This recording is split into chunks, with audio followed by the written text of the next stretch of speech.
Halo teman-teman, selamat datang di channel YouTube saya. Nama saya Mila. Di sini saya banyak sharing tentang DIY, terutama DIY pembuatan sabun atau soap making. Saya juga suka share tips-tipsnya, pengalaman kebanyakan sih kayak kegagalan saya dalam membuat sabun natural, kegagalan dan juga kesuksesan. Sekarang saya akan berbagi tentang pengalaman saya yang sebelum ini, yang video dimana saya membuat sabun tapi permukaannya itu nggak mulus alias ada bolong-bolongnya atau ada kawah-kawahnya gitu. Jadi di video yang akan saya kasih linknya di description box itu, saya mengalami yang namanya accelerating trace, yaitu ketika saya tambahin fragrance oil, itu adonannya itu uh, mengental secara cepat. Jadi saya tuh nggak sempet untuk menuang dengan dengan sempurna gitu. Jadi saya nuangnya tuh dalam bentuk yang udah mengeras, tapi kemudian saya paksakan untuk membuat swirl. Jadi saya tetap melakukan hanger swirl. Nah itu lumayan jadi hanger swirlnya, tapi kalau dia udah kental adonannya, dia memang agak susah untuk jadi padat. Jadi ada kemungkinan ketika dituang dan ketika diaduk dengan si hangernya itu, dia akan membentuk kayak semacam rongga gitu loh, rongga udara. Jadi adonannya tuh nggak bisa turun lagi.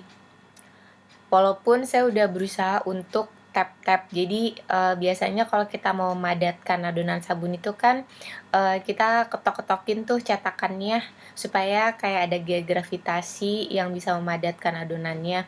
Nah, walaupun itu udah di tap-tap dengan kuat, tapi karena terlanjur udah terbentuk kayak semacam eh ruangan yang ada udaranya gitu. Jadi itu jadi susah gitu. Jadi ketika dipotong itu tuh tetap ada kawah-kawahnya, tetap ada krater-kraternya. Krater-kraternya itu yang terbanyak itu yang ada di perbatasan antara warna itu, bolong gitu loh. Nah, jadi sebenarnya kalau terjadi hal seperti itu tuh tidak berpengaruh terhadap efektivitas sabun dan itu tidak membuat sabunnya menjadi berbahaya. Cuman penampilannya aja jadi nggak mulus gitu, jadi nggak sempurna karena kita kan pengennya tuh kayak permukaan sabunnya tuh mulus, terutama kalau kita udah bikin desain yang warnanya cantik-cantik kan sayang ya kalau sabunnya tuh kayak ada bolong, kayak ada pori-porinya gitu ya kan. Pori-pori aja tuh kayak udah nggak puas rasanya, apalagi kalau ada kawah gitu, jadi kayak bolongnya besar gitu kan. Nah, ada lagi hal-hal yang bisa menyebabkan terjadinya bolong itu adalah kalau misalkan sabun kita terlalu panas dan dia itu jadi kayak volcano. Jadi biasanya itu kan kalau sabun itu eh, sabun yang sabun cold process itu dia tetap mengalami yang namanya em, kayak pemanasan, tapi pemanasannya itu dia endoterm, jadi dia reaksinya tuh dari dalam itu. Biasanya tuh terbentuknya tuh mulainya dari tengah. Jadi biasanya yang tengah itu akan panas lebih dulu. Nah, kalau misalkan dia tidak merata, jadi yang permukaannya itu nggak panas, tapi yang di tengah-tengahnya itu udah panas banget. Akhirnya itu jadi kayak gunung berapi. Dia jadi kayak keluar gitu dari senternya gitu. Jadi kayak lava, makanya namanya volcano. Nah, ketika si adonan yang di tengahnya itu berusaha keluar gitu, sebenarnya tuh di tengah-tengahnya tuh jadi terbentuk rongga. Nah, itu kalau misalkan kita um, kalau misalkan kita diamkan kayak gitu volcano, di dalamnya itu nanti ada rongganya, itu kalau kita potong ya dia bolong jadi kayak krater gitu. Selain uh, bolong-bolong yang tidak berbahaya itu, yang hanya kosmetik bilangnya, hanya karena hanya penampilan fisiknya. Sebenarnya ada juga bolong-bolong di permukaan sabun itu yang sebenarnya berbahaya. Tapi personally ketika saya search gitu di forum-forum atau di apa namanya di informasi kayak Google gitu, namanya ada tapi sebenarnya actually itu belum ada orang yang kayak pernah mengalaminya, terutama di forum ya. Tapi kalau misalnya kayak di referensi Google tuh ya ada gitu, ada fotonya. Tapi kalau misalkan saya lihat di forum itu belum belum ada orang yang kayak bener-bener mengalaminya, walaupun kayak udah banyak yang curiga tapi ternyata bukan. Jadi kayak pas dikasih lihat fotonya itu kayak, oh ini mah karena ada air pocket gitu, jadi karena udara aja gitu, karena dia nggak padat. Jadi yang berbahaya ini nih namanya disebutnya itu adalah light pocket. Si sabun itu bolong, tapi sebenarnya tuh bolongnya itu tuh ada ada soda api yang tidak larut gitu loh. Ada soda api yang tidak larut di adonan sabunnya. Itu bisa terjadi, tapi saya tuh belum menemukan ada orang yang betul-betul mengalaminya. Jadi kalau kayak begitu tuh sebenarnya cara ngetesnya tuh agak agak gimana ya, dibilang simple ya simple, tapi maksudnya saya belum menemukan cara mengetes itu tuh yang kayak lebih scientific gitu. Jadi kalau misalkan kita sabunnya itu ketika kita potong dia ada bolongan itu, untuk tahu apakah dia light pocket atau air pocket, apakah dia itu bolongnya karena ada soda api di dalamnya atau cuman udara doang, itu tuh kita harus jilat. Jadi kayak gini nih kan kayak ada bolongan gitu, kelihatan kan kayak ada bolongan. Nah kalau misalkan dia light pocket, ketika kita tes jilat gitu, itu rasanya tuh kayak ada yang nyetrum di lidah. Nah itu berarti dia tinggi kandungan lainnya dan kemungkinan besar sabunnya itu ada light pocket. Tapi kalau misalnya ketika kita jilat gitu dia ternyata biasa aja, nggak ada yang nyetrum, nah itu berarti dia cuman air bubbles biasa aja gitu loh.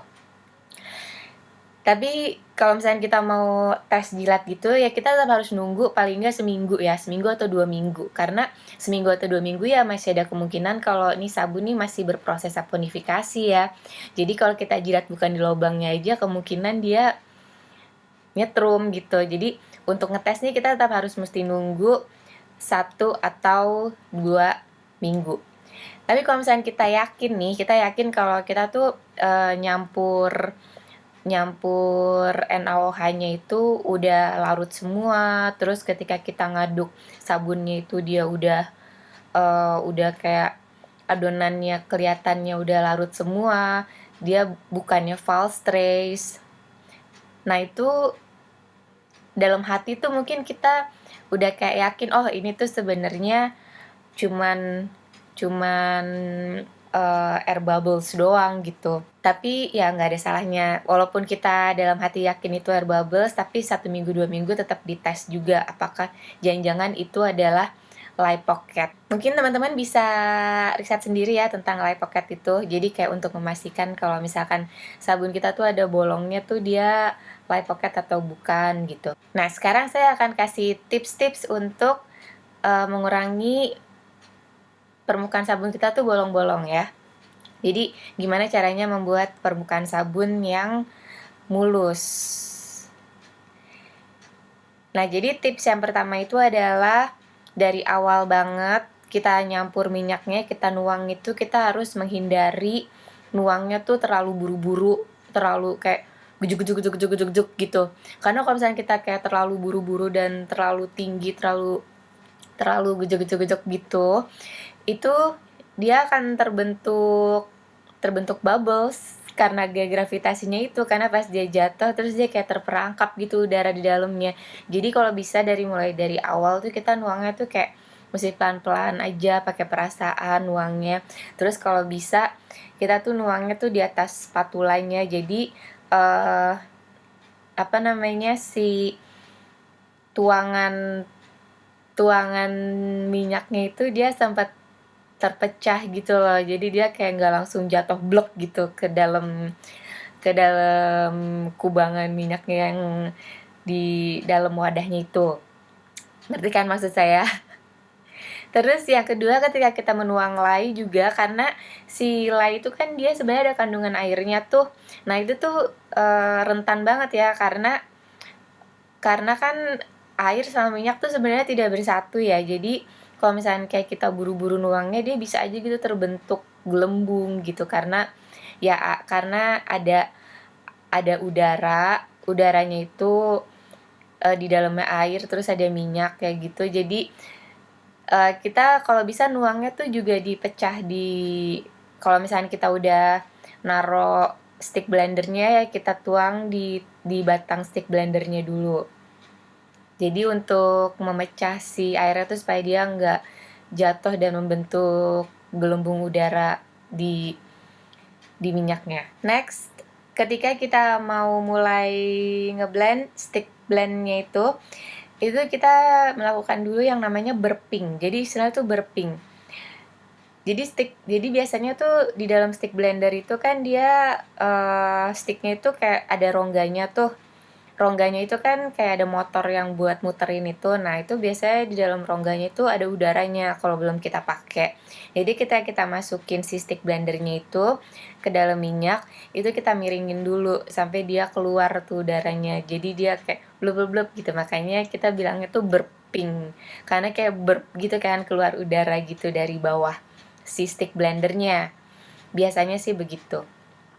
Dan stick blender yang udah lama, yang umurnya udah lama, itu biasanya dia udah susah gitu mengeluarkan udara. Jadi kayak ada udara yang terperangkap di dalam selamanya, karena sealnya tuh seal karetnya itu tuh udah nggak erat gitu loh. Jadi udah longgar seal karetnya. Jadi ya itu bisa juga sih kalau misalnya kita punya stick blender yang udah lama, terus yang seal karetnya itu udah udah longgar, itu bisa jadi sabun yang kita bikin tuh akan selalu terbentuk si air bubbles yang kecil-kecil itu gitu. Terus yang terakhir adalah ketika kita cutting ya. Ketika kita cutting itu tuh biasanya tuh ngefek banget kalau kita wire cutting. Kalau wirenya itu udah nggak kencang, udah nggak tegang tuh, dia juga pas kita potong dia bisa membuat sabun itu nggak mulus. Jadi kayak ada bintik-bintik kecil gitu, kayak pori-pori kecil. Nah itu bisa juga diakibatkan oleh si wirenya itu, karena wirenya itu kan sebenarnya bukan yang kayak mulus gitu, karena sebenarnya kan wire tuh pakai wire yang gitar ya, jadi wire yang string ya. Nah yang string itu kan dia sebenarnya tuh ada kawat tembaganya gitu loh, jadi dia nggak yang kayak mulus. Kalau nilon kan dia mulus tuh, tapi kalau saya kan makanya yang string supaya lebih tajam gitu. Nah itu kalau dia longgar tuh ya dia bisa mengakibatkan efek itu juga. Jadi tuh sabunnya kayak ada pori-pori kecilnya gitu. Ini saya potong dengan wire cut yang udah lama nggak diganti, dan saya tuh kayak pengen beli tapi kayak belum sempat. Itu sebenarnya senar gitar sih, tapi saya memang belum sempat beli senar gitarnya aja. Cuman ini hasilnya ya nggak terlalu signifikan dibanding yang ini ya. Kalau yang itu dia kayak lobangnya tuh kayak gede banget kan, kelihatan dari sini juga. Kalau ini ya relatif ya nggak begitu kelihatan, cuman kalau kita lihatnya dari deket banget gitu baru dia kelihatan. Nah, kalau misalkan kita pakai yang individual kayak ini kan, saya bikin sabun milk butter ini saya pakai cetakan individual. Ini kan nggak saya potong. Nah itu jadinya tuh mulus. Jadinya mulus karena saya nggak potong pakai wire cutting. Gitu. Oke teman-teman, jadi untuk sekarang kali ini itu aja tips yang bisa saya sharing ke teman-teman. Semoga berguna. Kalau misalkan kalian suka konten seperti ini, jangan lupa klik like. Kalau misalkan teman-teman belum subscribe, tolong di subscribe.